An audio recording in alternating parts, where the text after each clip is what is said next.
Un nuevo programa de las provincias también existen, programa que fuera declarado de interés parlamentario por el Honorable Senado de la Nación. Eso para nosotros es un orgullo, después de estar 20 años en el aire con este programa, que comenzó en la ciudad de Buenos Aires, después estuvimos en Formosa, siempre con conexión con Buenos Aires, y también acá en Corrientes de ya hace varios años.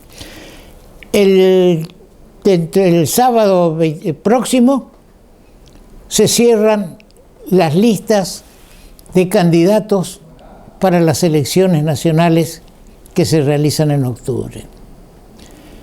¿Qué pasa? Pasa que tenemos las PASO ahora en agosto. Las PASO son la mejor encuesta que se puede hacer. Hay encuestadores que están dando ganadora a fulano, ganadora a mengano, gobernador aquí o allá. Ya hemos tenido elecciones desdobladas en muchos distritos. Lo que más influye en el humor social, en el humor político social, son dos elecciones, en mi criterio. Córdoba y Santa Fe, cada una de ellas tiene el 8% del padrón nacional. Entre Ríos, el 3%.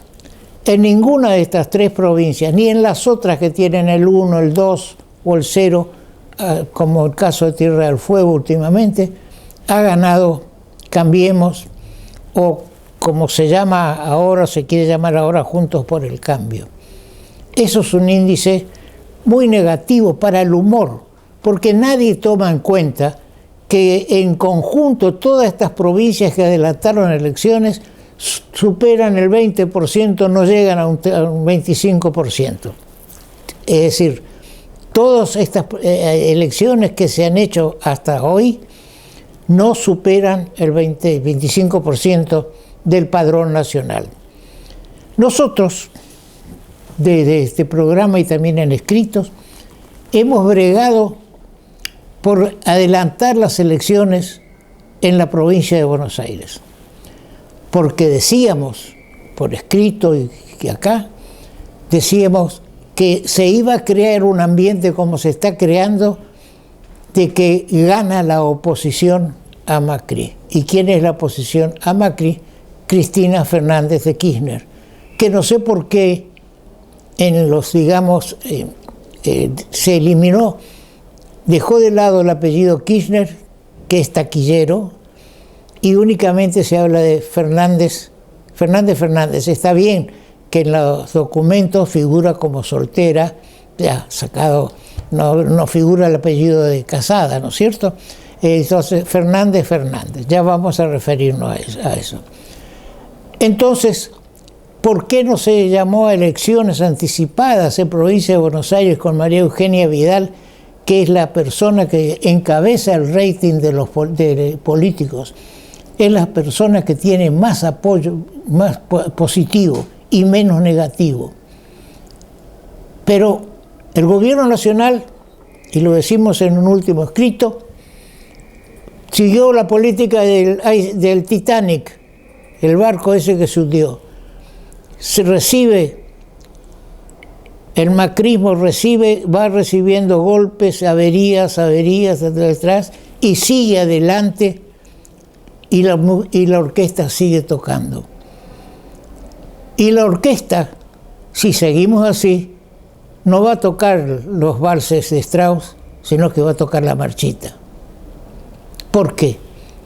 ¿Por qué queríamos que se hiciera, pensábamos que debía hacerse la acción desdoblada en Buenos Aires, provincia, antes de las PASO?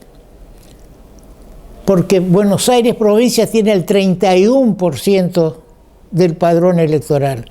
Y como decíamos recién, todas estas provincias que ya hicieron elecciones y en las que no les fue bien al macrismo, o a Cambiemos, o al, como se llama ahora, Juntos por el Cambio, iba a crear un ambiente de derrota y de triunfo de Fernández. Entonces era necesario parar con una elección donde se suponía, había a ciencia cierta, de que María Eugenia Vidal iba a ganar la provincia de Buenos Aires. Mucho bregó Vidal para que se le permitiera desdoblar la elección.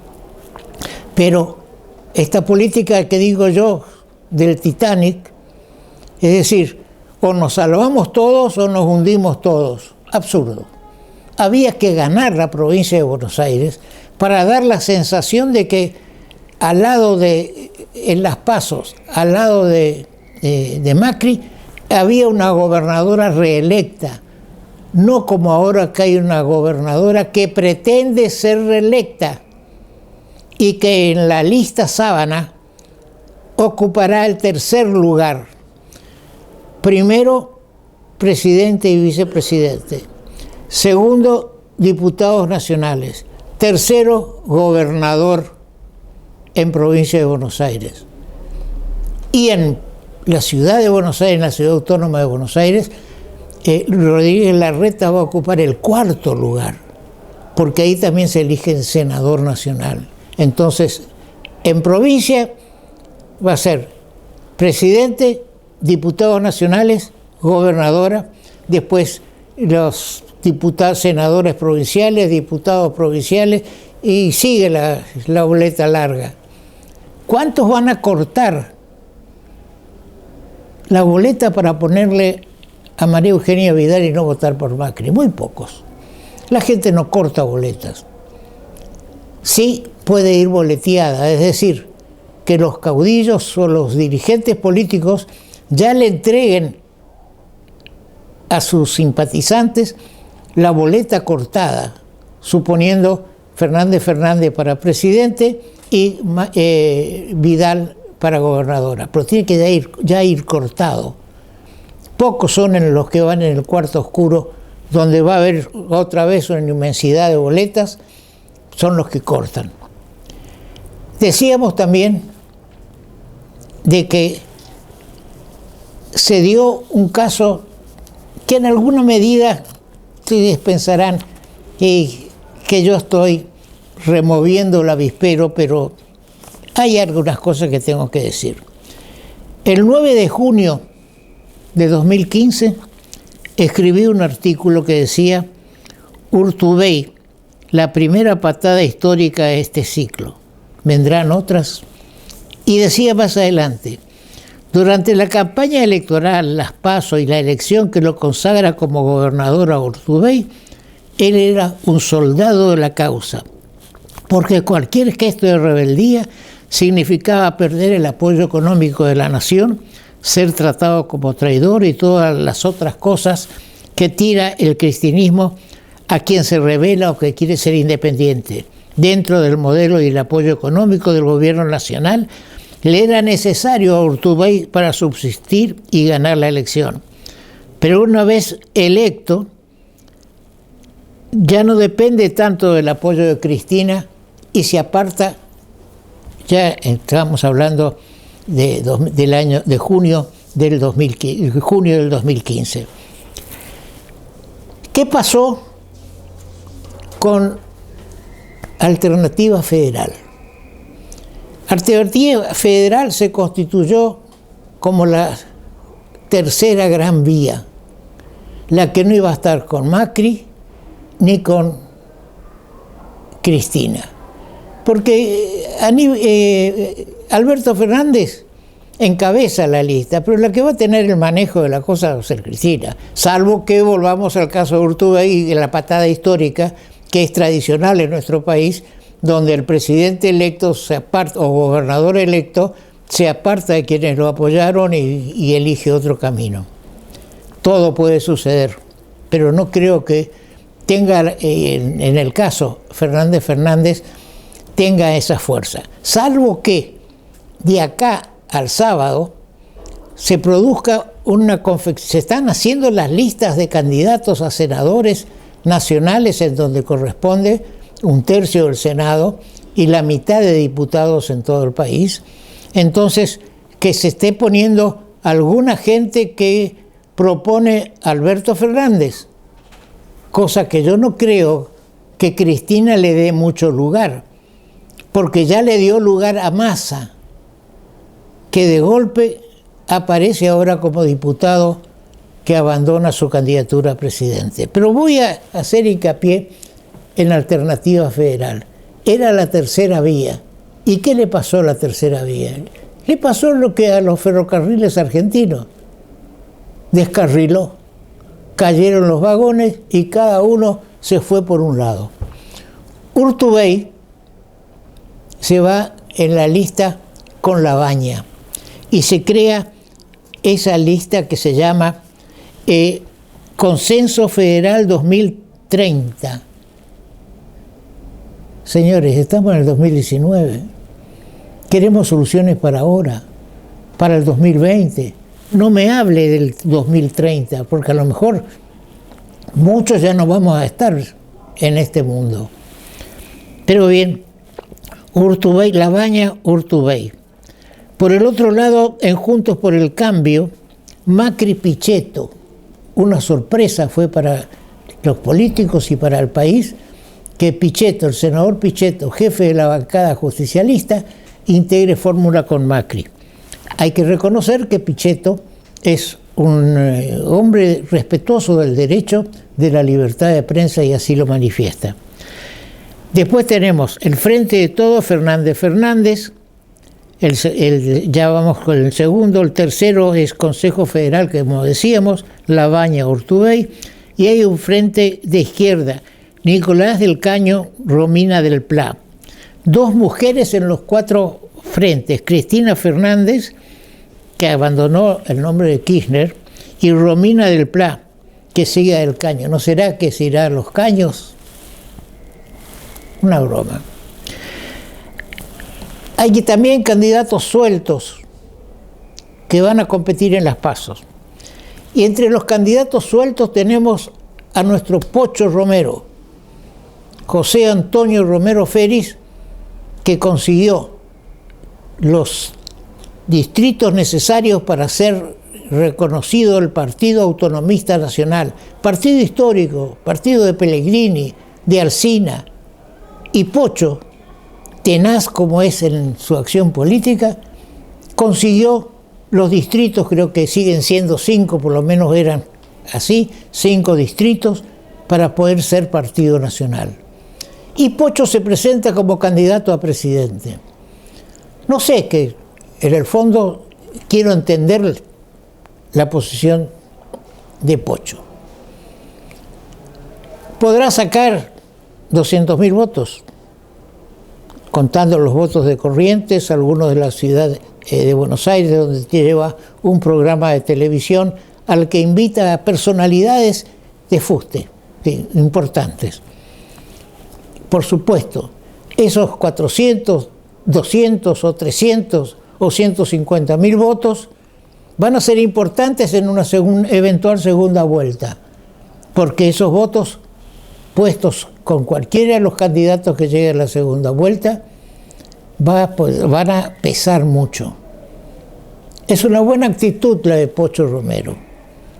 Va a pasar a ser, según los resultados electorales, una especie de árbitro junto con otros partidos pequeños con pequeños partidos de grandes pero con pocos votos.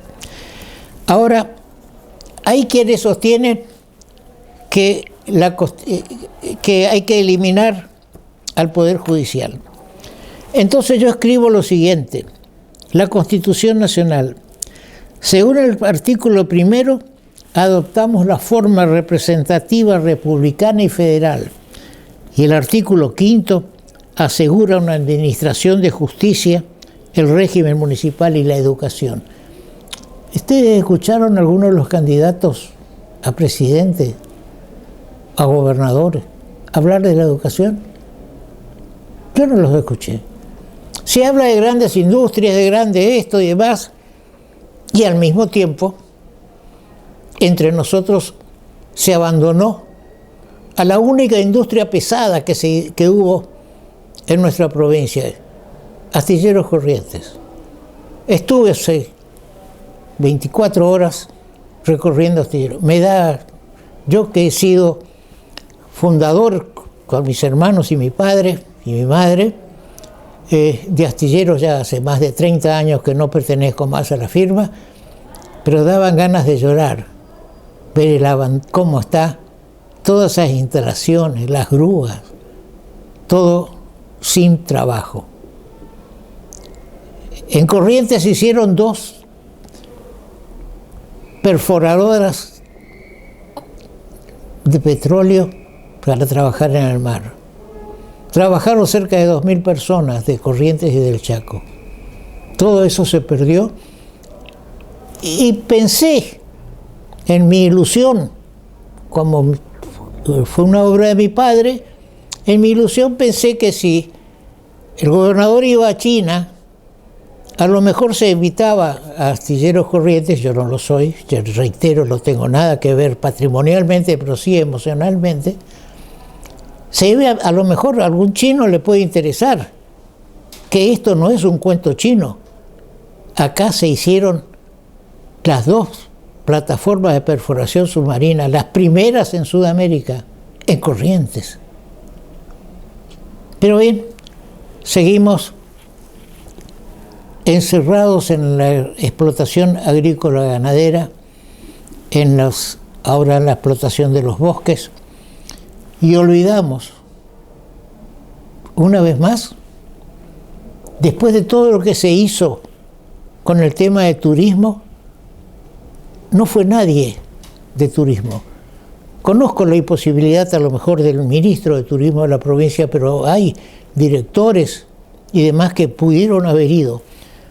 Porque tenemos el diario que nos dice cada vez más viajeros se inclinan por opciones de turismo sustentables.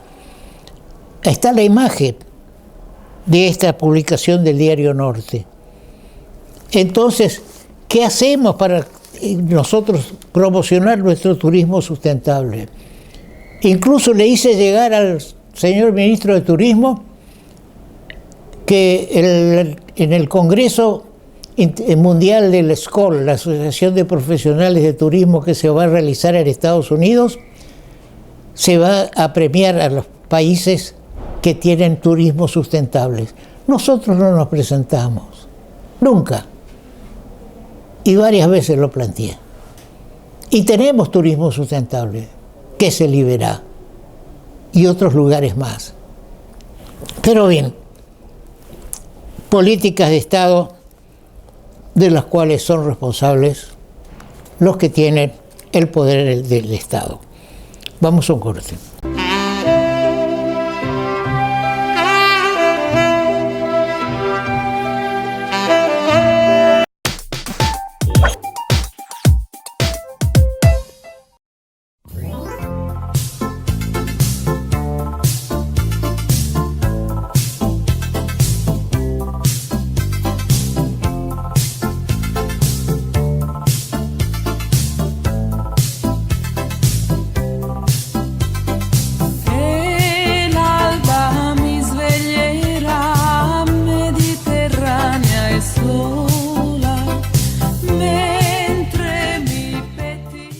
Hidrovía, vía libre para exportar.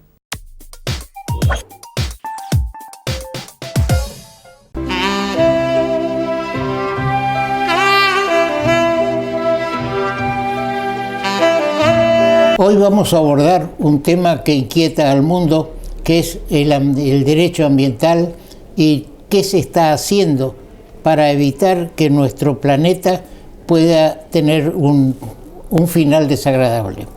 Por eso invitamos al doctor Carlos Aníbal Rodríguez, de un extenso currículum, pero vamos a destacar algunos puntos. Es abogado, doctor en Derecho de nuestra universidad, máster en Derecho Ambiental de la Universidad del País Vasco, España. Es decir, que nos ha representado con éxito en la Universidad Española. Magíster en Derecho Fundiario y Empresa Agraria de la UNE, especialista en Derechos Humanos también de la Universidad del País Vasco, es profesor organizador de la materia de Derecho Ambiental, tiene una licenciatura en Gestión Ambiental de la Facultad de Ingeniería de la UNE, profesor de máster de Derecho Ambiental, estuvo ejerciendo la cátedra en la Universidad Vasca de España, y sigo abreviando las cosas porque, como bien dice el currículum que tengo en la mano, es un currículum abreviado. Ha sido desde el año 1976 egresado de la universidad, ha sido profesor invitado en diversos países y también vicedecano de la Facultad de Derecho de la UNE, juez de la excelentísima Cámara Civil y Comercial de Corrientes, la Sala Cuarta, y tiene 12 libros publicados. No voy a seguir con los antecedentes de nuestro invitado de hoy porque se nos va a ir el programa y no vamos a tener la oportunidad de escucharlo. Con el doctor Rodríguez tenemos una amistad de años. Bienvenido, Carlos, a nuestro programa. Muchas gracias, Toto. Bien, el doctor Rodríguez dio una conferencia junto con Monseñor Stanovsky sobre derecho ambiental en el Colegio de Abogados de la Ciudad de Corrientes a una quincena adelante. Bien, ¿cómo ves el tema del derecho ambiental? ¿Cómo se está, por ejemplo, acá en nuestro país y en Corrientes en especial? Hay problemas con la basura y todo eso. ¿Cómo podemos mejorar? ¿Cómo podemos desarrollar? ¿Qué nos podés decir sobre el derecho ambiental? Olvídate de mi pregunta y desarrolla vos tu idea. Sí, lo importante es hacer acciones concretas. Todos sabemos los problemas ambientales que tenemos. El problema de la basura es un problema fundamental en Corrientes porque evidentemente es necesario hacer el tratamiento de la basura y el tratamiento de las aguas residuales y cloacales, porque el río Paraná tiene un umbral que puede llegarse a superar. De manera tal de que ese es uno de los problemas ambientales.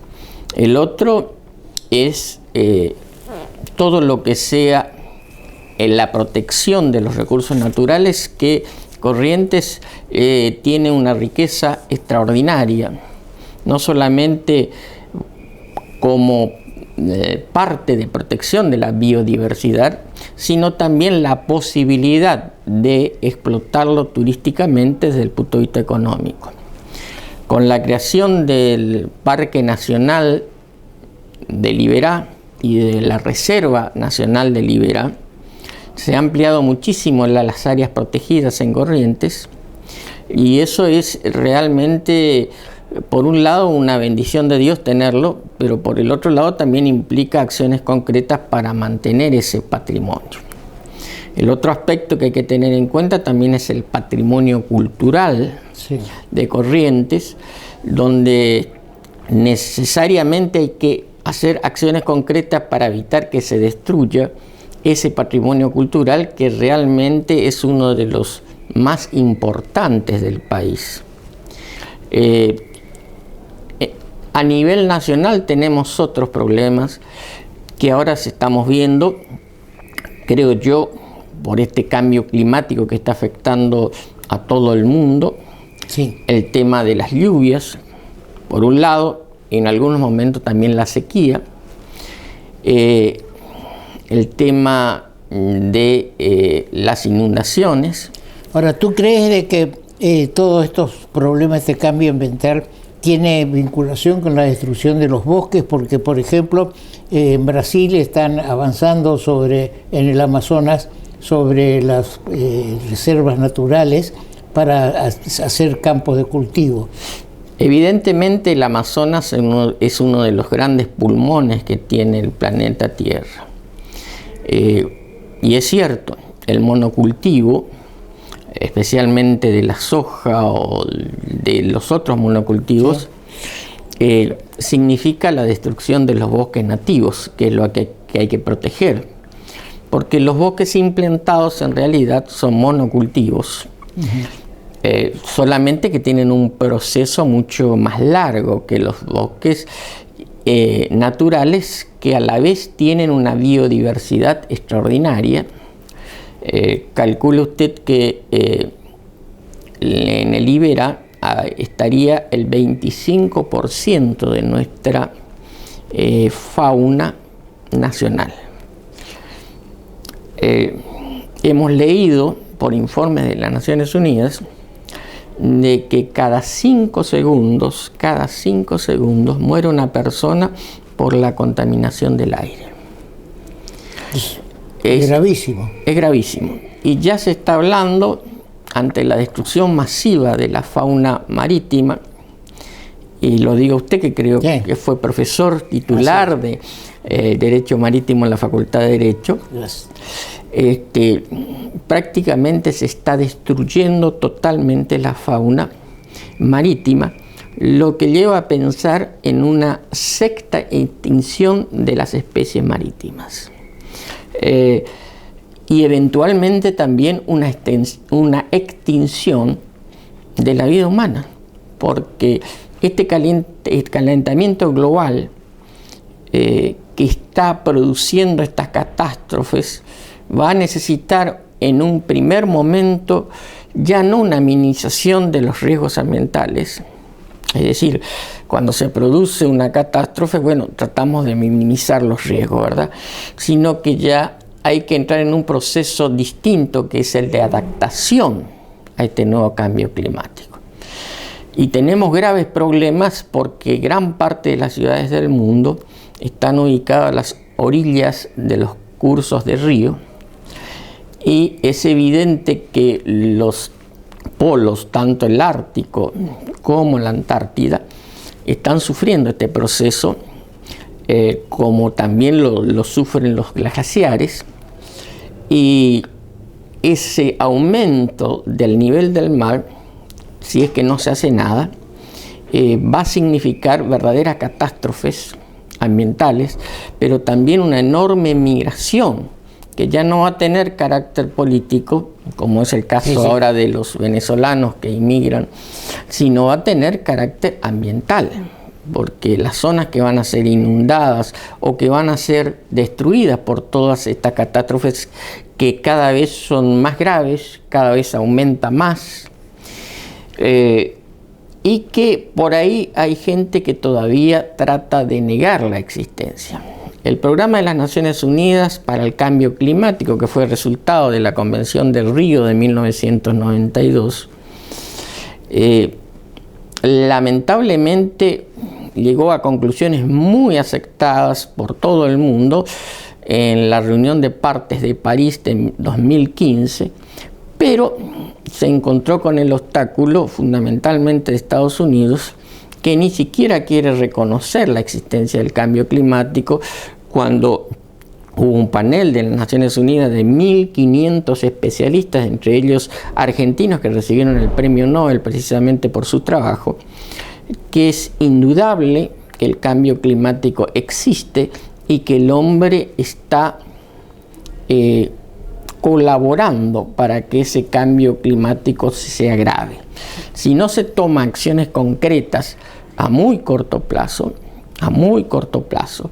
los desastres pueden profundizarse y hay que hacer acciones concretas. Ahora, ¿las industrias son un factor importante en la contaminación? Por supuesto, voy a hablar nada más que se sigue utilizando el carbón para las usinas, y entre China, India y Estados Unidos representan el 85% de la contaminación del aire, especialmente el dióxido de carbono y los otros gases, entre ellos el metano, que están ubicados por debajo de los hielos.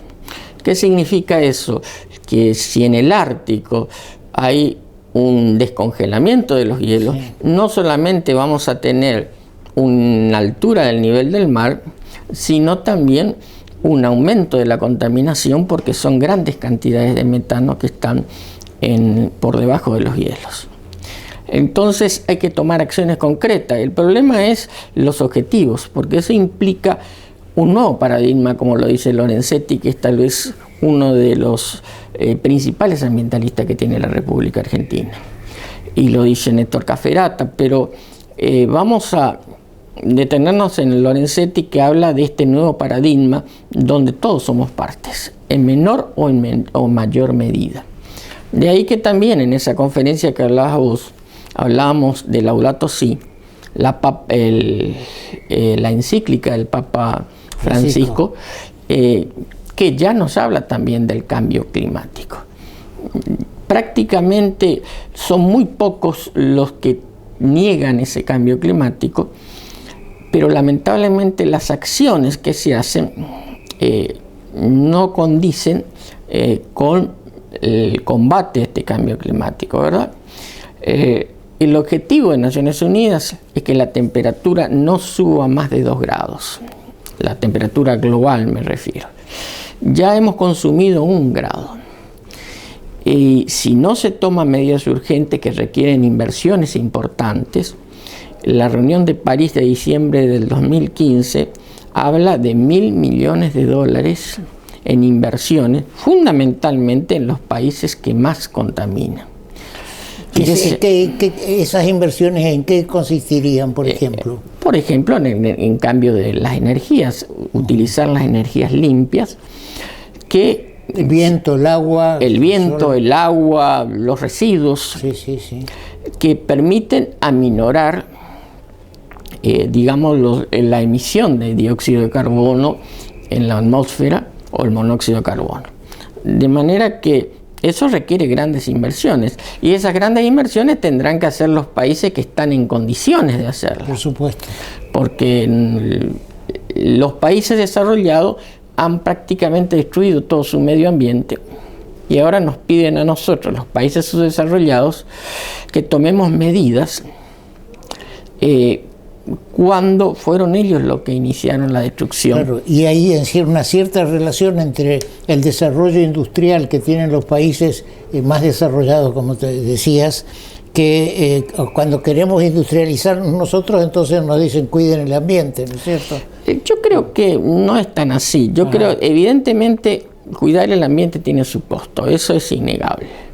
Pero es qué país queremos, no solamente para nosotros, sino para nuestras generaciones futuras. Sí, sí. Vos habrás visto problemas del Chaco, por ejemplo, con la destrucción del quebracho. Sí, sí, sí.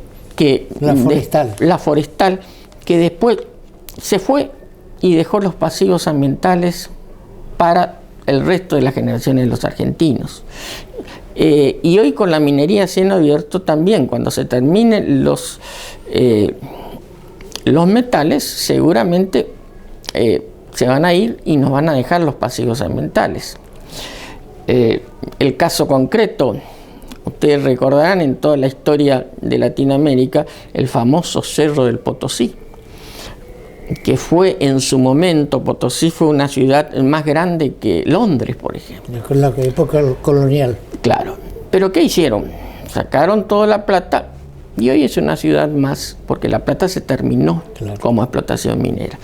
De manera que eso hay que conjurar con una política que permita el desarrollo de las actividades productivas, pero tratar de cuidar el medio ambiente para no comprometer las generaciones futuras. Acá están en Corrientes, se está ahora tratando de que se instale una fábrica de papel en la zona de Ituzaingó. Sí.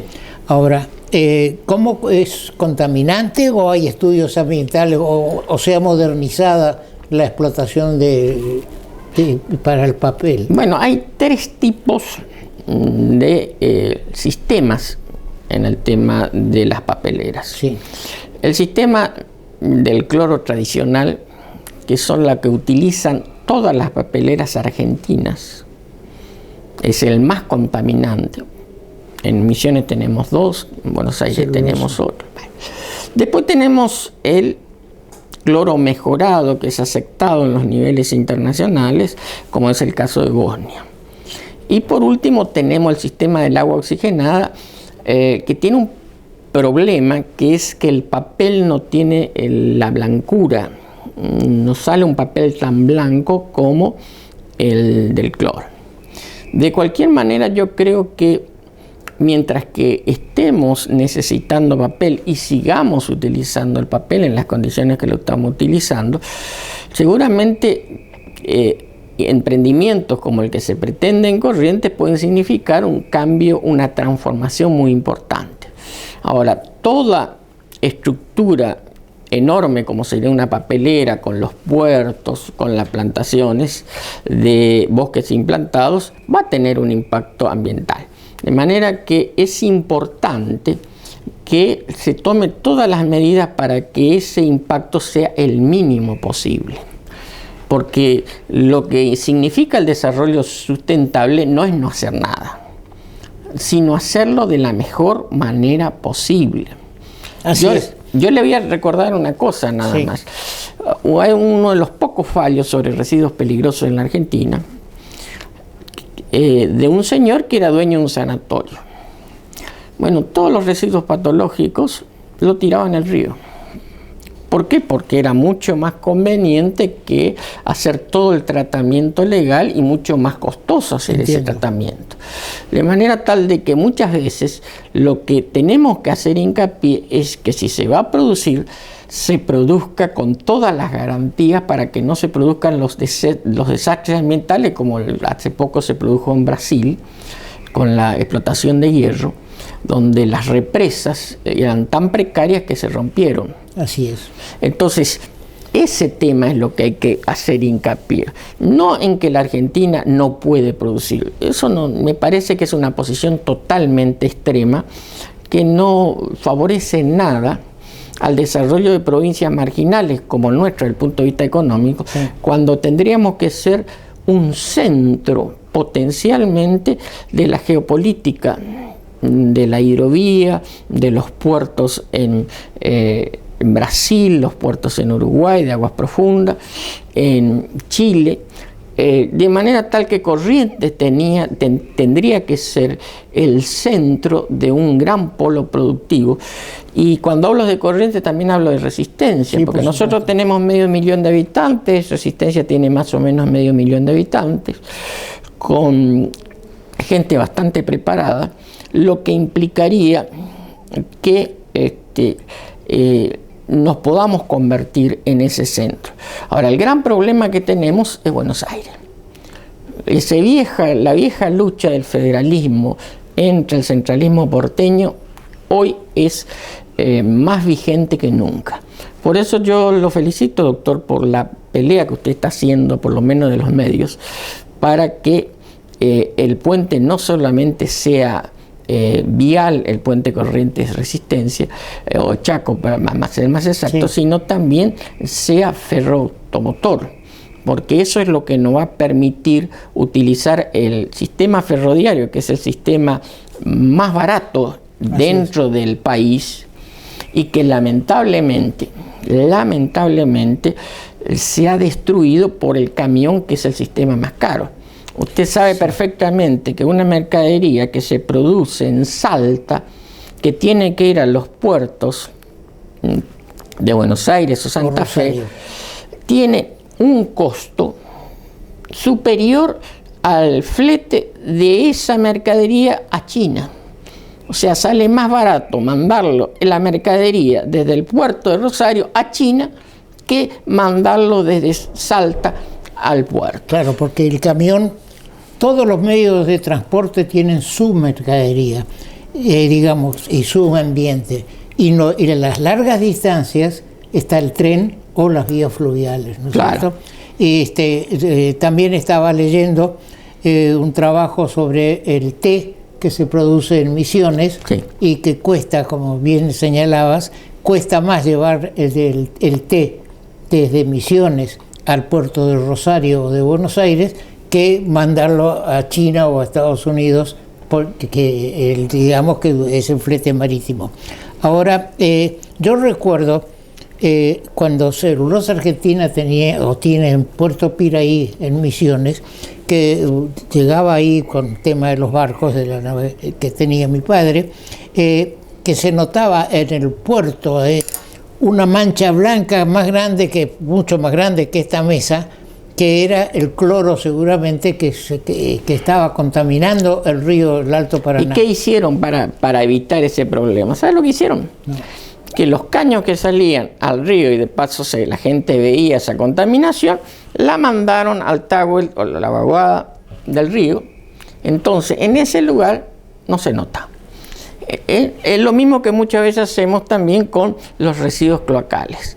Para que no se note, lo mandamos a la parte más honda, y entonces todas las cianobacterias que se producen afectan a Bellavista o toda la zona del Paraná. Vos citabas en la conferencia del Colegio de Abogados que el problema, si Paraguay no toma medidas, el río Paraguay que nos llega a nosotros con los desagües cloacales o los medios. ¿Es así? Sí, especialmente los basurales, porque Paraguay tiene, especialmente Asunción, tiene enormes basurales a cielo abierto, que con el agua, con las inundaciones, y en este caso creo que estamos en una situación de ese tipo, donde al entrar el agua se contamina con la basura y la basura contamina el río. Y el río Paraguay desemboca en el Paraná y desemboca en el río de la Plata. Y ahí tenemos el ejemplo concreto de un río totalmente contaminado. A principios del siglo XX la gente se bañaba en el río de la Plata. Sí, yo lo hacía en Quilmes. Bueno, hoy está totalmente contaminado. Es insalubre para las personas bañarse en el río de la Plata. Por eso que el gobierno de la Ciudad Autónoma de Buenos Aires lo que ha hecho es poner balnearios dentro de la ciudad o cerca de las piletas de natación. Pero eso que pasó en el río de la Plata, no hablemos del riachuelo, ¿no? Sí. Pero eso que pasó en el río de la Plata puede llegar a pasar en Corrientes o en esta zona si es que no empezamos a tomar medidas. Que tienen que ser conjuntas, por lo que acabamos de hablar, conjuntas con Paraguay también. Con Paraguay. Porque por más que tomemos nosotros medidas para no contaminar el río y Paraguay no las toma, nos va a venir la contaminación desde ahí. Inclusive con Brasil. Más allá, con Brasil, porque claro, hubo ya accidentes de derrames de petróleo que medios pasaron desapercibidos en la gran prensa, sí, pero que pueden contaminar o estarían contaminando el río. Fíjese que hubo mediciones de contaminación nuclear en Ituzaingó que eran similares a las cercanías de las centrales nucleares que tenemos nosotros. Sí. ¿De dónde viene eso? Ahora se está dando un programa de televisión donde se habla de Chernobyl, sí, donde hubo una catástrofe atómica, digamos, ¿no es cierto? Sí. Y que hizo desaparecer prácticamente la ciudad de Chernobyl con grandes cantidades de muertos. Bien, para terminar, me llamó la atención algo que señalaste en esa conferencia de la cantidad de las fortunas de los más ricos en la proporción que toma de la gente pobre. ¿Cómo es esa proporción? Eso lo dicen todos los especialistas. Stiglitz, por ejemplo, estoy hablando de economía ya, pues yo soy profesor titular de economía también. De que entre 8 y 10 personas tienen un patrimonio, patrimonio equivalente a 3.800 millones de personas pobres en el mundo. 3.800 millones. Sí, y en algunos hablan todavía menos. Las estadísticas hablan de 8, Stiglitz habla de 8 familias, 8 personas que tienen ese equivalente. Entonces hay una brutal desigualdad y mal distribución de la riqueza. Por eso es que en Johannesburgo, cuando se reunió la conferencia internacional de Johannesburgo, entre otras cosas dijo que el principal problema del medio ambiente es la pobreza.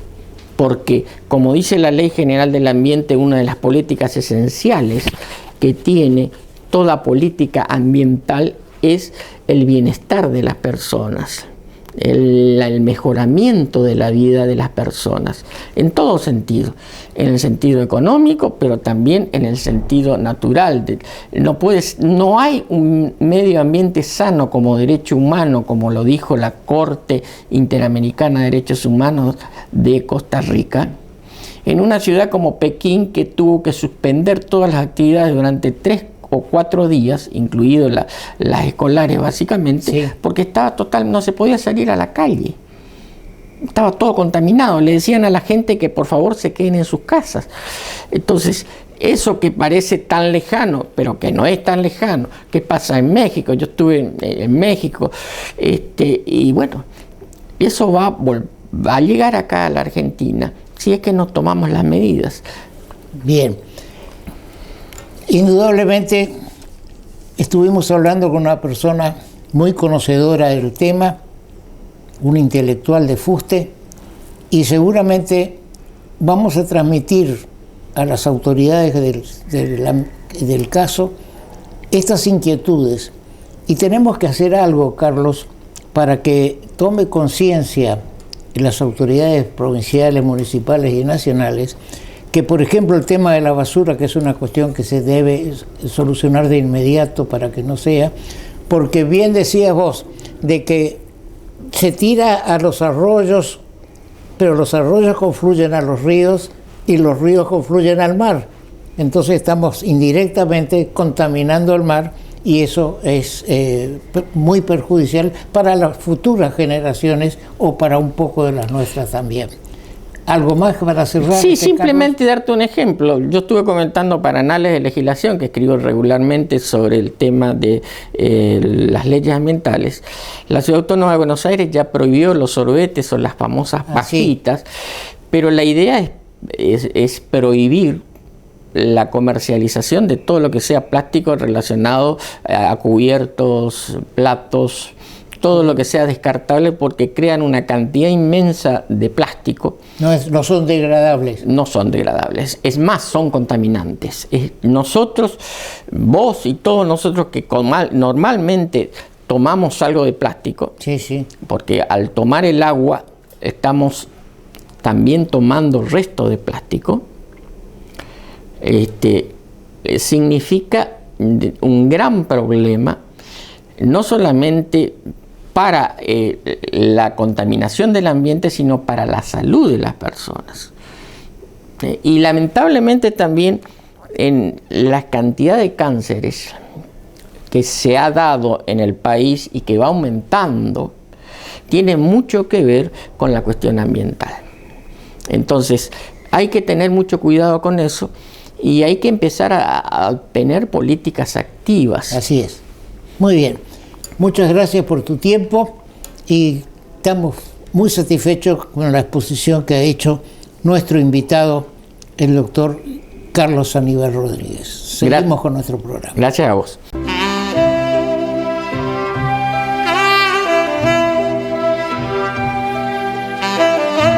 No es la primera vez ni va a ser la última que hable de la hidrovía. La hidrovía empieza en Brasil, allá arriba, al norte en Puerto Corumbá, y llega hasta el Uruguay. Pasa por Corrientes, el río Paraguay, el río Corrientes, el río Paraná y también una parte del río de la Plata. Hay una concesión para el dragado que vence en el 2020. Un artículo que sale en el diario La Nación, firmado por Gabriela Origlia, nos habla de la hidrovía, pero nos habla de la hidrovía desde Santa Fe al mar, como si no existiéramos nosotros. Y en realidad no existimos porque los gobiernos no se ocupan del tema. El Comité Federal de la Hidrovía, creado en la época de Ricardo Leconte, gobernador de la provincia, y Gabriel Félix, vicegobernador, se creó el Comité Federal de la Hidrovía con representantes basados, todo tiene su origen en un proyecto de ley presentado por Leconte y Tito Félix, cuando eran senadores nacionales, para la mejora y la utilización del río Paraná. De ahí surge el Comité Federal de la Hidrovía, gobierno de Alfonsín.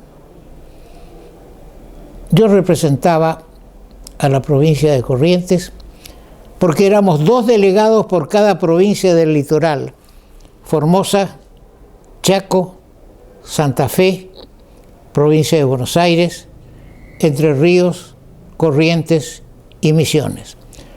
Nos reuníamos en Buenos Aires y trabajábamos para el desarrollo de la hidrovía con misión nacional, porque había 2 entes, uno internacional que miraba el tema con una óptica distinta a la que necesitábamos las provincias argentinas, y entonces surgió el Comité Federal de la Hidrovía. Fíjese que en este artículo se habla del dragado de Santa Fe al sur, cuando tendríamos que bregar por el dragado por lo menos hasta Paso de la Patria, hasta antes de entrar al río Paraguay, que este tendría que ser ya un elemento binacional, un acuerdo binacional para el dragado del río Paraguay. Pero ¿por qué hablar del transporte hasta Santa Fe de la producción y no hablar de toda esa producción del NOA, de producción de granos, venga al puerto de Barranquera, a un puerto del Chaco? Y no digo de Barranquera, porque Barranquera es un puerto que no tiene agua, y un puerto sin agua no existe, no puede desarrollarse. Por eso los chaqueños hacen el puerto de Las Palmas, que es un puerto que tiene agua sobre el río Paraguay. Entonces,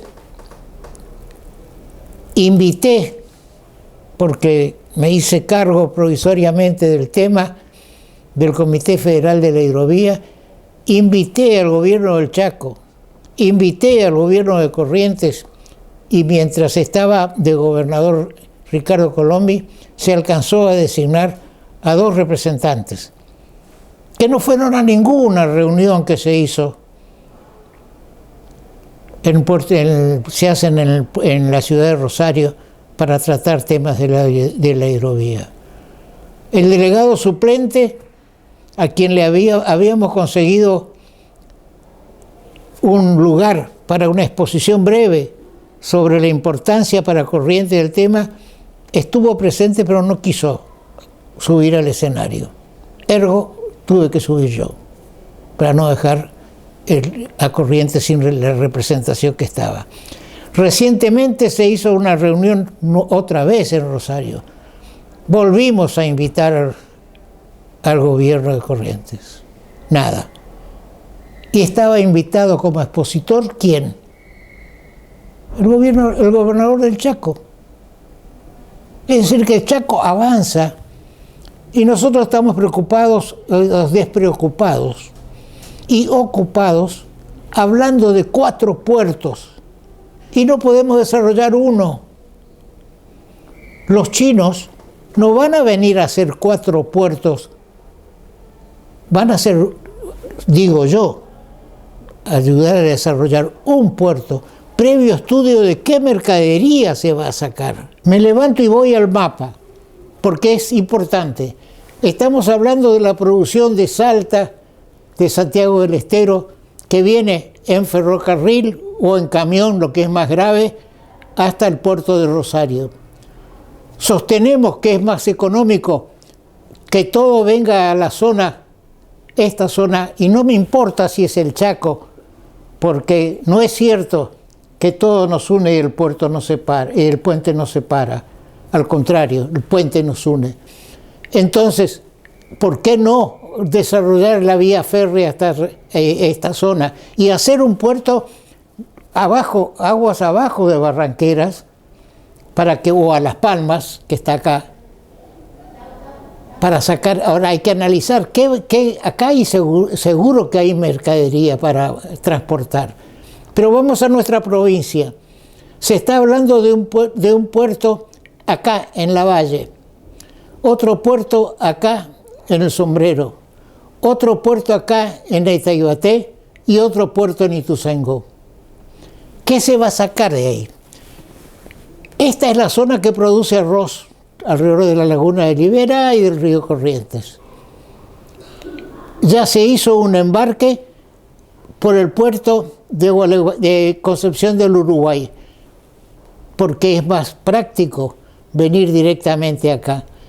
Porque si de esta producción de esta zona vamos a ir por camión a estos puertos que están en el Alto Paraná para engancharlos en un convoy que viene por la hidrovía, que viene por esta zona, por el río Paraguay y engancha acá en Corrientes, ¿cuánto va a costar?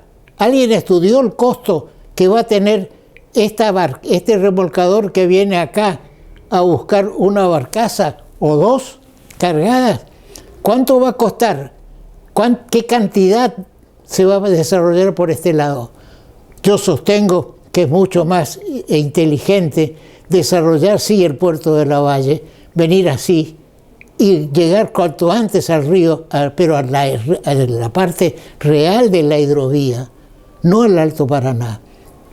Ahora, hacer otro puerto en el Sombrero, porque va a sustituir al puerto de Corrientes, puede ser también otra solución, pero no hacia el Alto Paraná.